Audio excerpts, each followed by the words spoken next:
बिस्मिल्लाहिर्रहमानिर्रहीम। अल्लाह रब्बुल इज़्ज़त ने जन्नत माँ के कदमों तले रखी है तो बाप को जन्नत का दरवाज़ा करार दिया है। रब्बुल इज़्ज़त ने कुरान मुक़द्दस में अपने शिर्क से मना करने के साथ ही माँ बाप की गुस्ताही से भी मना फरमाकर उन्हें उफ तक कह देने से रोक दिया है और उनके हक़ में ये दुआ करने का हुक्म फरमाया है, रब्बिरहमहुमा कमा रब्बायानी सगीरा। क्या हमारे रब उन पर रहम फरमा जैसे बचपन में उन्होंने हम पर रहम फरमाया। ज़ेरे नज़र वीडियो में आप एक ऐसे ही फरमाबरदार बेटे को देख रहे हैं।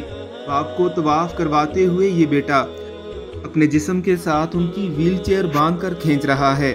गर्मी के सख्त मौसम में ये इंतहाई पुरमुशक्कत काम है, लेकिन याद रहे कि हज़रत अब्दुल्ला रज़ी अल्लाह ताला अन्हु फरमाते हैं, अगर कोई माँ को पीठ पर उठाकर तवाफ़ करवाए और सफ़ा व मरवा की सही करवाए तो वो उस एक रात का भी बदला नहीं दे सकता जो उसकी माँ ने उसे सूखे पर छोड़कर खुद गीले पर सोकर गुजारी थी।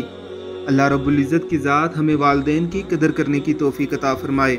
आमीन सुम आमीन।